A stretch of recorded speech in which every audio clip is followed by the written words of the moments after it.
Hey there and welcome back everyone. Let's solve LeetCode 253, Meeting Rooms 2. If you haven't seen LeetCode 252, the original meeting rooms, check out my previous video. With that being said, given an array of meeting time intervals, where intervals of I contains a start and an end, so we're dealing with a list of lists that have integers inside of them, return the minimum number of conference rooms required, okay? So first and foremost, you have to sort the given input, okay? Or else our approach won't work, okay? So for example 1, we have intervals 0 to 30, 5 through 10, 15, and 20, okay? We know that 0 through 30 takes up all the timestamps, so we need at least one room there, okay?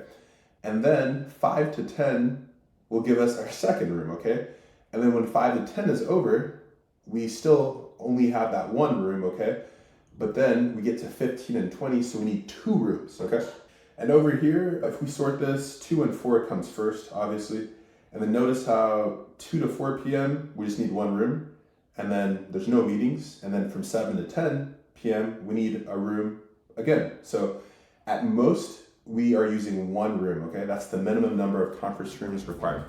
So looking at these edge cases, these constraints here, we are guaranteed that we have a interval inside of our intervals array.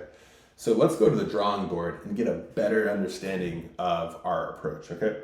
So like I mentioned, we have to sort the given input. So I used a line graph and I'm representing everything here, right?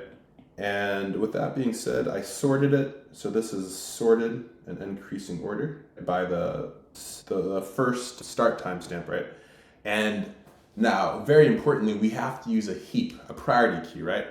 And if you don't know what a heap or a priority queue is, just go back, do a little bit of research. It always tracks the min value, okay, at the 0th index, okay? So our heap always has the min value here at the 0th index, okay? So let's go ahead and draw the function signature so you have a better understanding of the solution, okay? So we're going to say define meeting rooms 2, okay? That takes in intervals. And like I mentioned, we have to use a heap. So we're going to import heap queue. All right. And we have to sort the given input. If we don't sort the given input, this will not work. So intervals sort. All right. And let's define this heap variable. So heap is equal to our heap with intervals of, so let's make that a little bit neater. Okay, so I'll say heap starts off with interval of 0, 1, right? That will give us the initial end timestamp. So we're going to use this example here, right? So let's go ahead and also draw out our heap. So heap will look something like this to start off. So now a 4 in there, all right? And you know what, let me just use this 4 here because it's direct reference. Okay, cool. So then next, let's start our iteration though at the next timestamp, okay? So we're gonna, we track this. So in this example, we will track that. And then we're gonna start at the succeeding intervals, okay? So what does that look like? That just looks like a for loop. So for, let's say, we can just say start, end, okay? And intervals from the first index on, okay, from the first index onward. Okay, we'll ask ourselves, if the start is greater than or equal to our last tracked min end timestamp, so heap of 0 always gives us the min, right? Because it's a priority queue. Okay, if it's greater than or equal to that, then we have no, so if it's greater than or equal to it, then we're going to go ahead and we're going to pop from the heap. So heap queue, heap pop from our heap, okay, because there's no overlap, right? There's no issue, okay? Otherwise, we're going to push onto our heap. So heap queue dot onto our heap, the end timestamp, right? And I'll explain to you why. Finally, at the very end, we're going to just return the length of the heap. And why? Because this signifies the number of meeting rooms that we need, right? What's left inside the heap. So let's do a walkthrough if this is a little confusing to understand. All right, so our heap, like I mentioned, we're gonna put intervals of 0, 1, because remember this is 0, 0, 1, 0, 1. So intervals of 0, 1 gives us this 4, and I have that here, okay? And we're gonna say for start, end, and intervals from 1 onwards. So let's label this. So we have here, okay. So intervals from 1 onward starts here, right?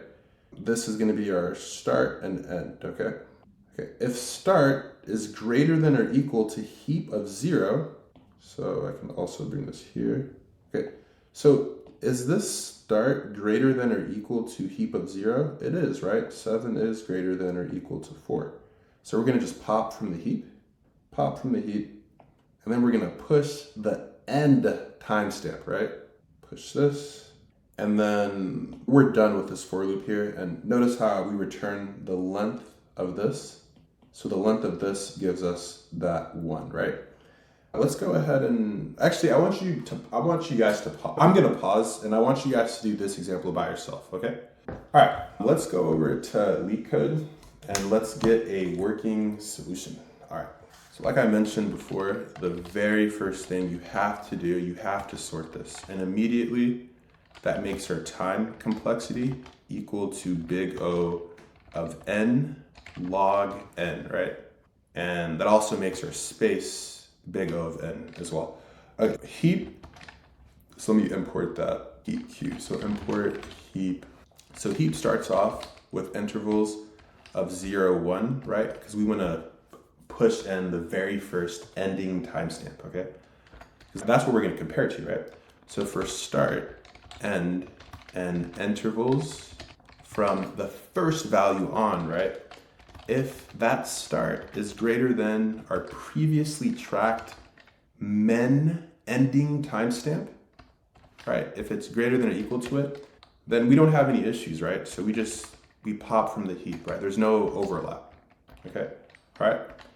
Regardless though, we are going to push onto the heap the current end timestamp for future comparison, right?